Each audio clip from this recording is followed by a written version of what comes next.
Entzminger is the Senior Director of Children's Ministry for the Assemblies of God, and we're based out of Springfield, Missouri. And so he's been a good friend, a wonderful leader, great heart for the next generation, but even more than that, just a great heart for God. And so this morning, would you welcome Mark to stage as he comes to share with us this morning? Thanks so much. Good morning.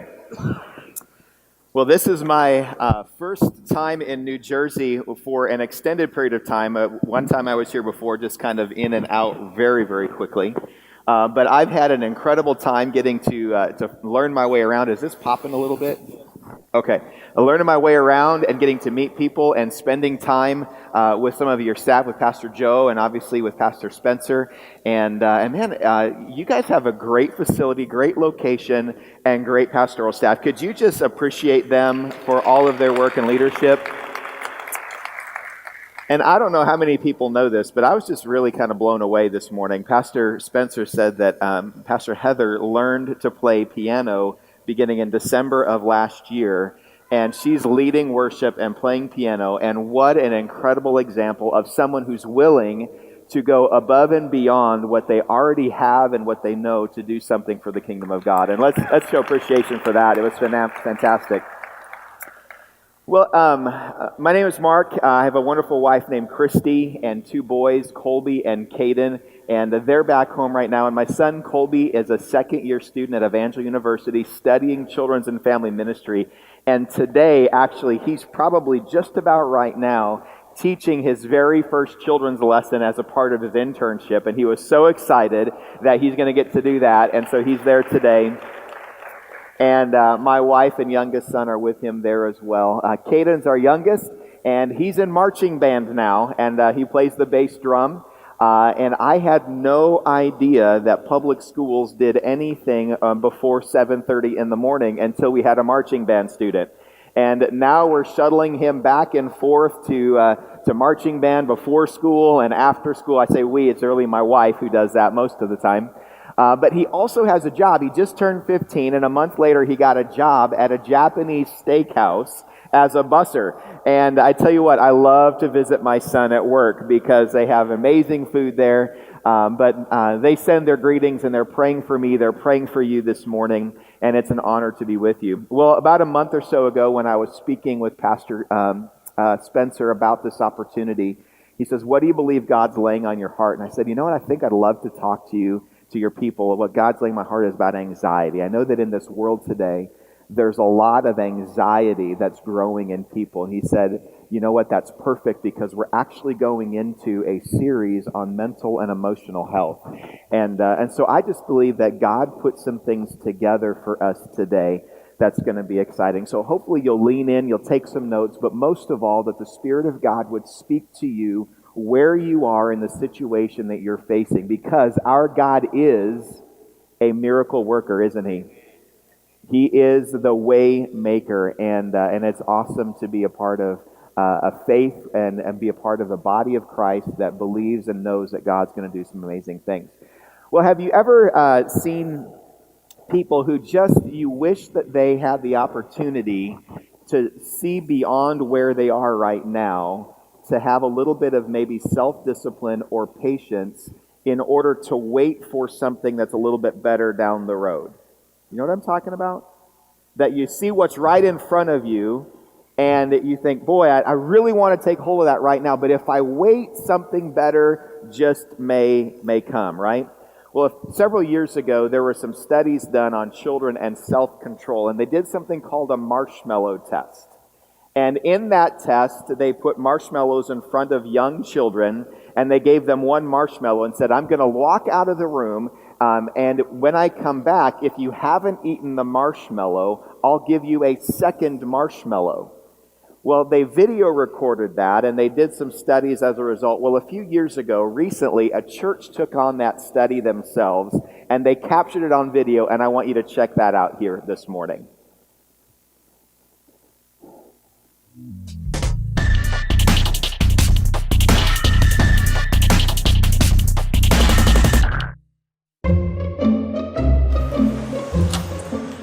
Okay, sit in that chair. All right, here's the deal. Marshmallow, for you. You can either wait, and I'll give you another one if you wait, or you can eat it now. When I come back, I'll give you another one, so then you'll have two. But stay in here and stay in the chair till I come back, okay? All right.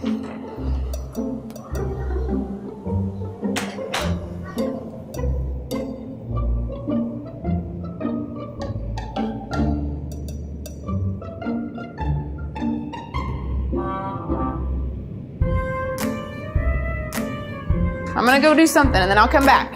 It smells yummy. It smells really good.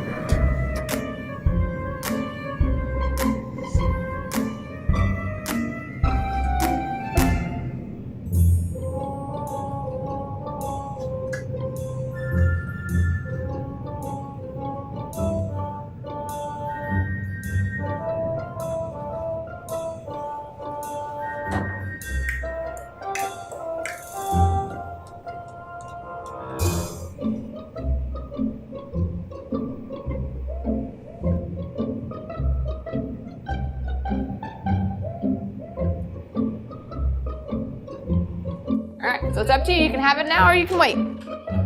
Okay?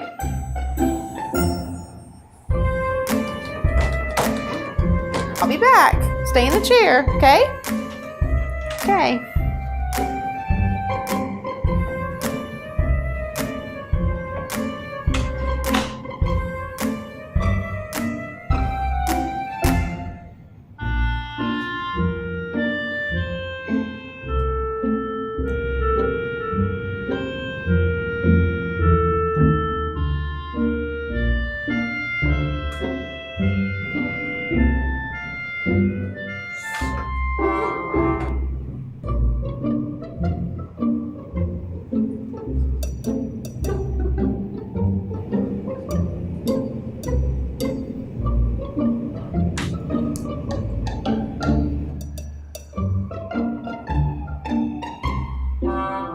All right, so I'm gonna leave and then I'll come back, okay? So you can either eat it right now or you can wait. Either way, okay? Okay.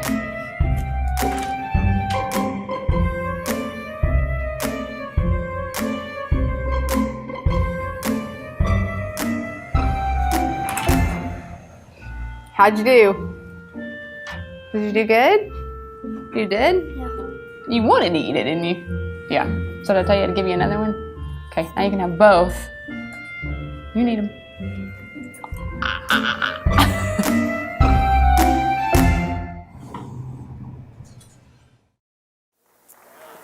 Yes. Sometimes I wonder if when God looks at us, he looks at it a little bit like that.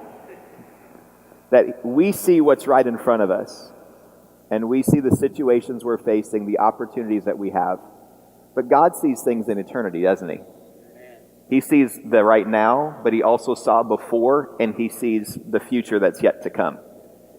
And so as we look at anxiety and we look at those things, I think it's important that we turn to Scripture first and foremost as our foundation, amen? And that we look at what God says for us. And so we're going to be looking at the Sermon on the Mount today, and I encourage you to open your Bible to Matthew chapter 6, because we're going to be reading some passages from there in just a few moments.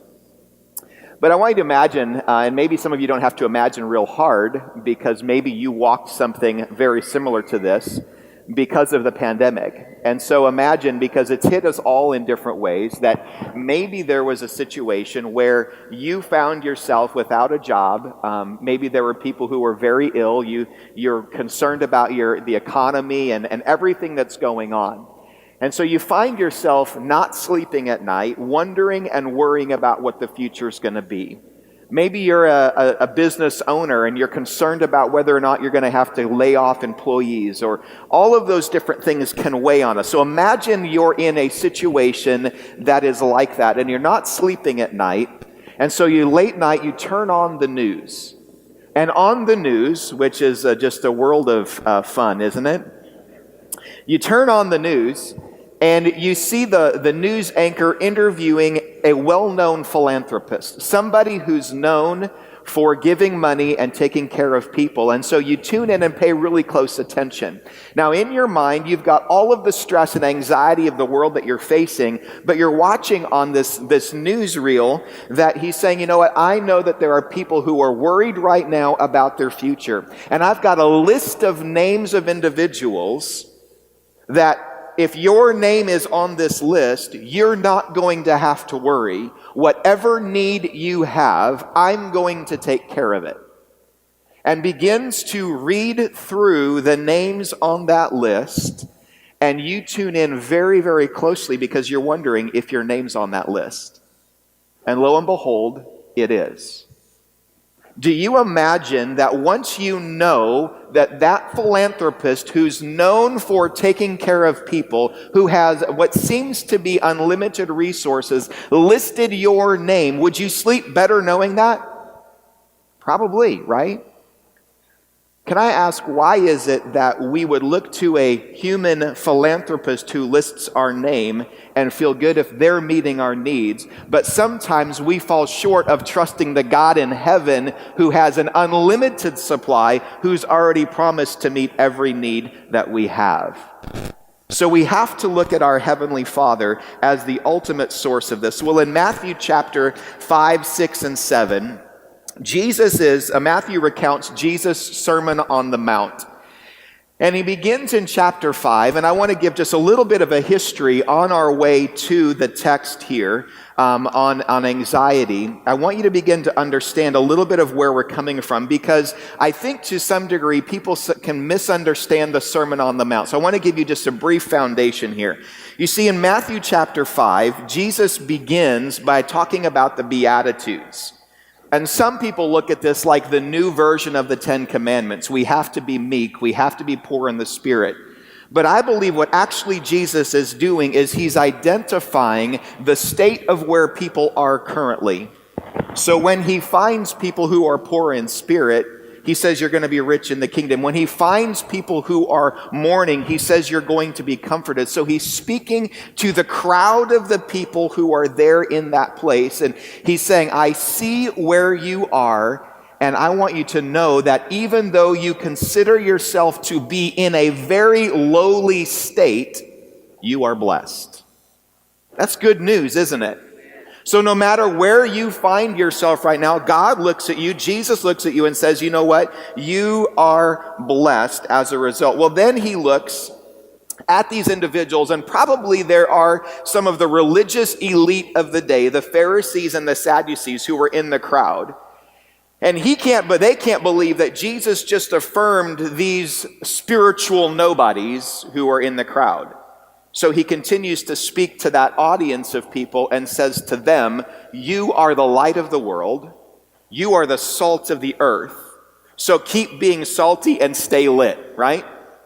And all the young people say, man, I didn't even know that a preacher could say things like that in church, right?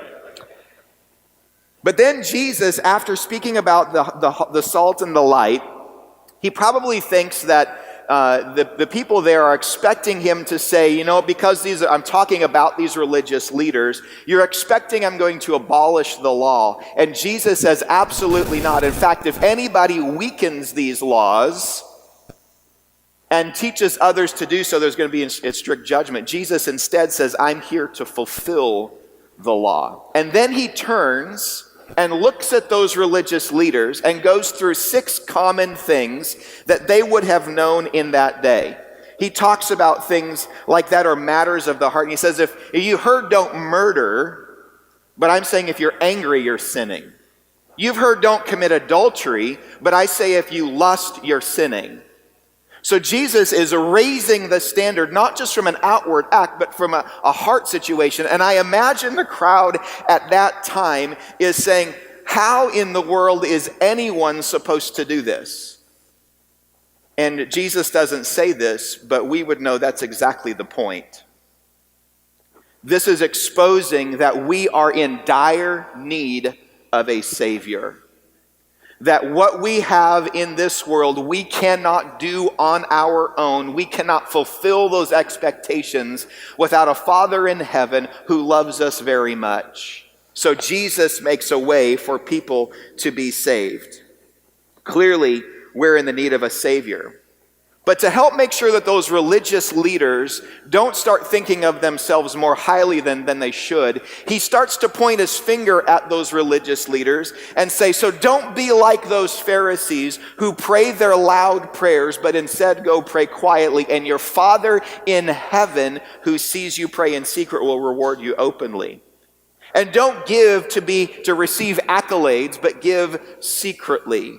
And when you fast, make sure that you do it secretly. Why? Because the Father in heaven rewards you. And what Jesus is doing is he's beginning to connect the physical world that we live in with the heavenly realm that he came from.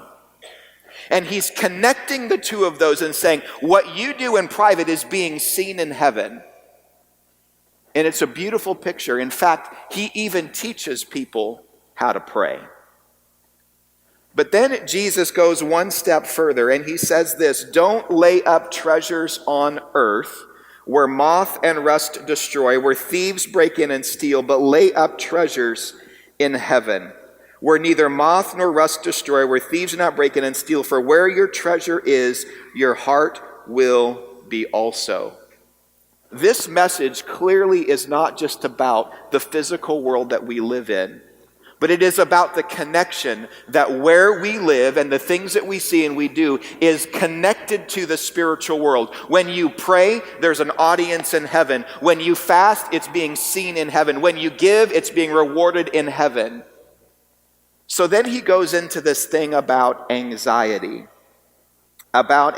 Because where our heart is, where our eyes are, that's where it is most important about us. He's providing the context.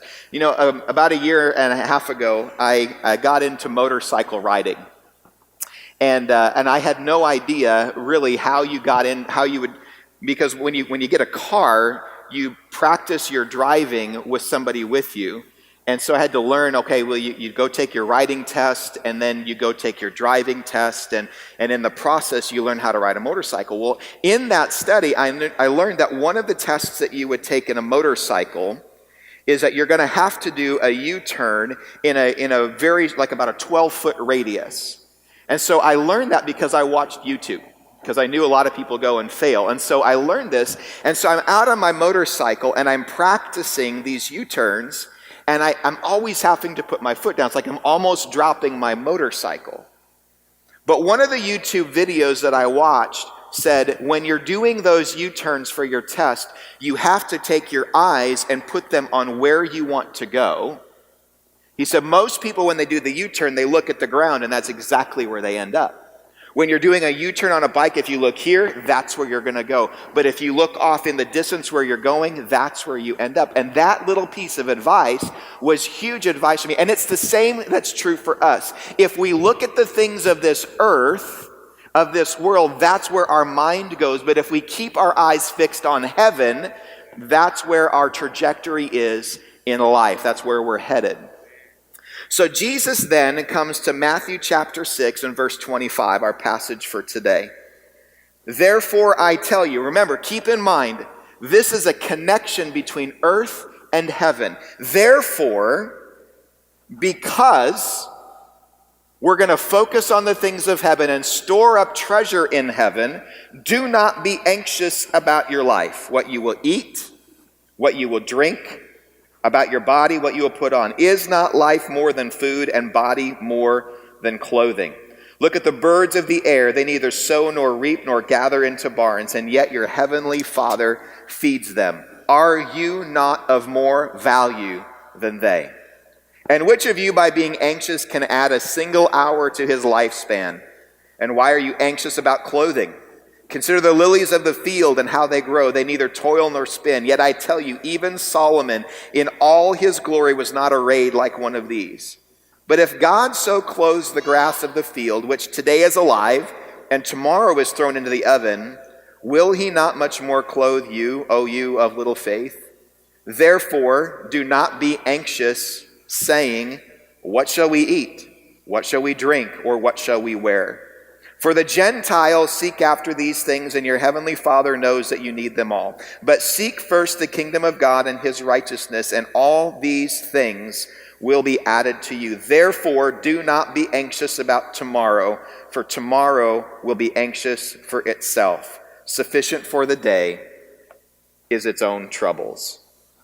So today I want to teach you 3 truths about anxiety. Truth number 1 is this: anxiety flares when we focus on today.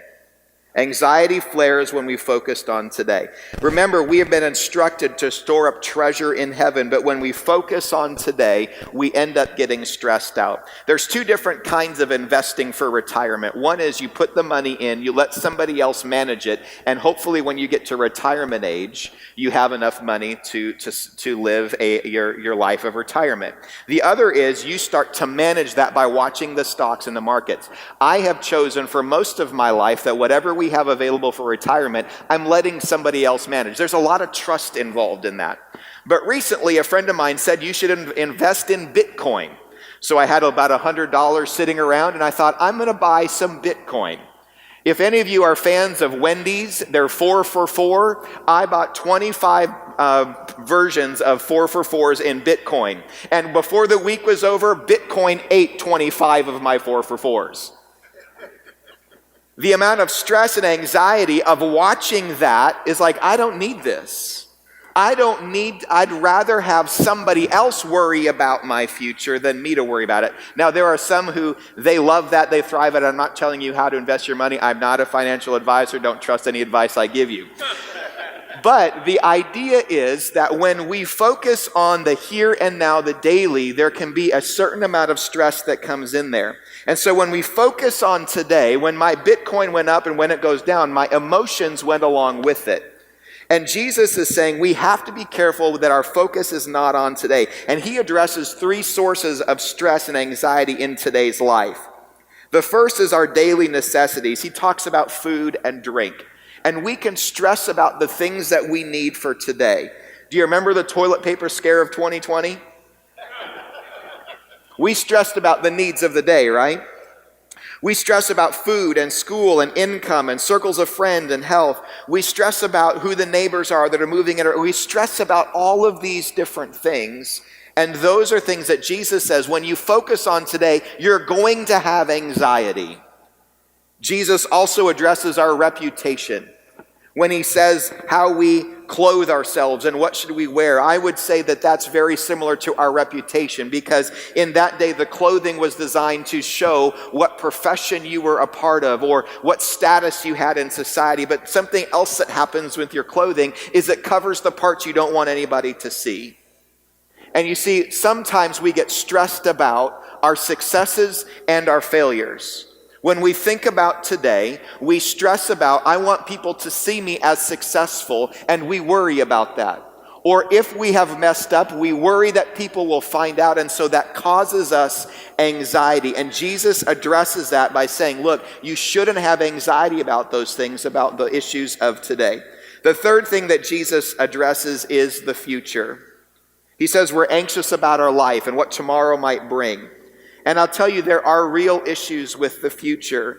There are real concerns that we have about the future, but our focus cannot be on today. We don't want to diminish outlook towards the future, nor do we want to take it as something that's just flippant of, well, whatever comes will come.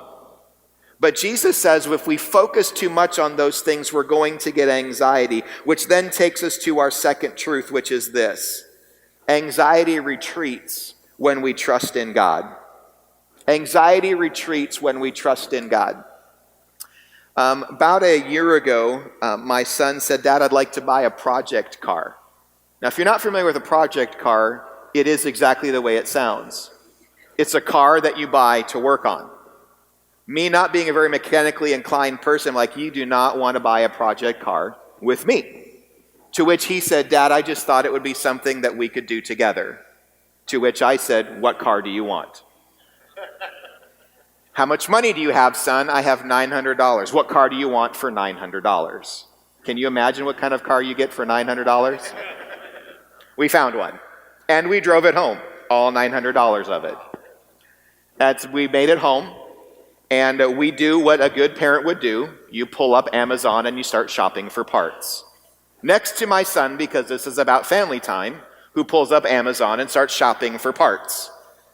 My parts were door handles, windshield wipers, AC units, little pins and things that nobody ever sees, but you need them, tie rods, tires, and those kinds of things. He's pulling up air intakes, turbos, spring kits, lowering kits. I'm like, we are not on the same project car. Well, about 4 weeks and about $500 or $600 later, we sold the car. And I said, you know what, son, this has been a great experience. We paid for an education on cars, didn't we? And we had some fun together and some stressful moments together. But clearly, I could not be trusted to fix your car. But God can be trusted. And how do you know that you can trust God? Because of his track record. And Jesus tells us what his track record is when he says, look, he's shown you that he cares for you because he's cared for lesser creation. He's cared for the birds of the field. He's cared for creation since the beginning of time, and they don't bear his image, but you do. So won't God care for you? His track record also shows that he knows exactly what you need. He cared for people by providing the things that they needed. So we can trust God. The truth is, anxiety retreats when we trust in God. Well, there's a third truth, and that's this: anxiety vanishes when we gain God's perspective. When we think of things in the perspective of eternity.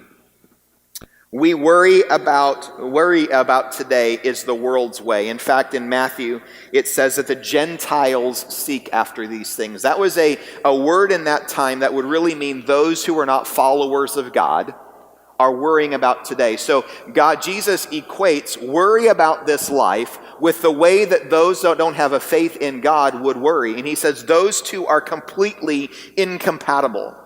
If you follow God and you trust God, you should not worry because you're having God's perspective. But if you don't know God, then worry and anxiety are really all you have.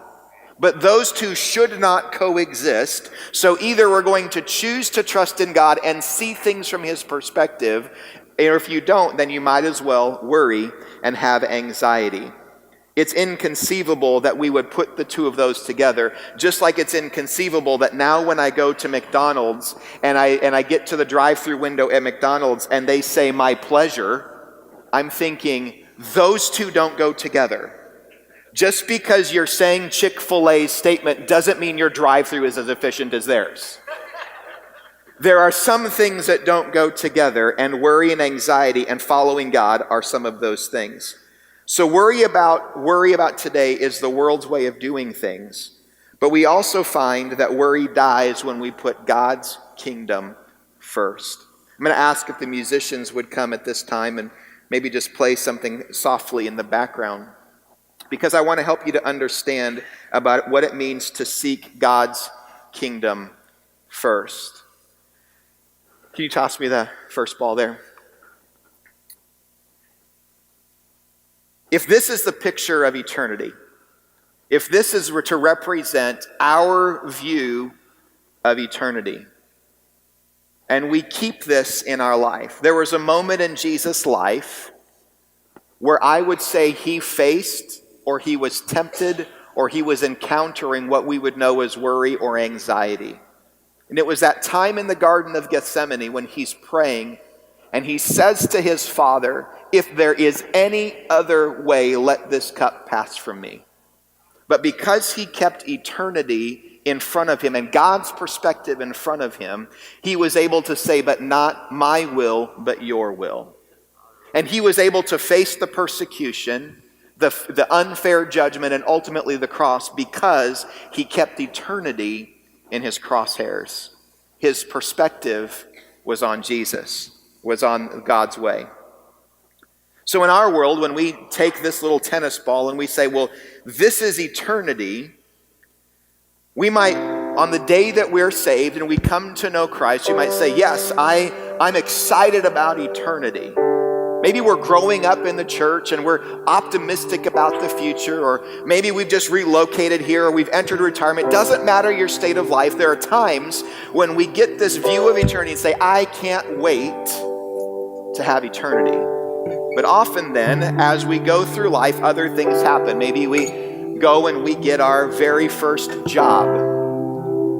We think, oh, there's another thing coming at me. Give me another one. And then we get an education. And life just comes really, really fast, right? And we get into debt. And we miss some things because they fall short. And we get all this stuff. And all of a sudden, hold on a second. All of a sudden, we're like, but eternity is still there and life's still happening, right?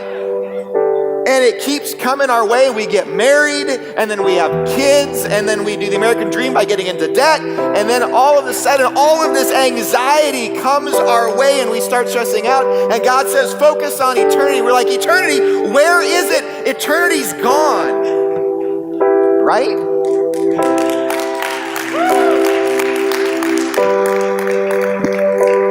Everybody thought when I first got the ball, because I'm a kids pastor, I might juggle. Not on your life.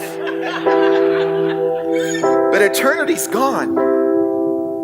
The perspective on eternity has evaporated because we have allowed our focus to become on today, on what today's needs are, on our reputation, on the fears for the future. And God says, I want you to trust me. I want you to have my perspective. So instead, he says, okay, this is where I want eternity. The entire message, that's right, the entire message on the Sermon on the Mount is all about letting the people know who are hurting and who are struggling, saying, I see you and you are blessed.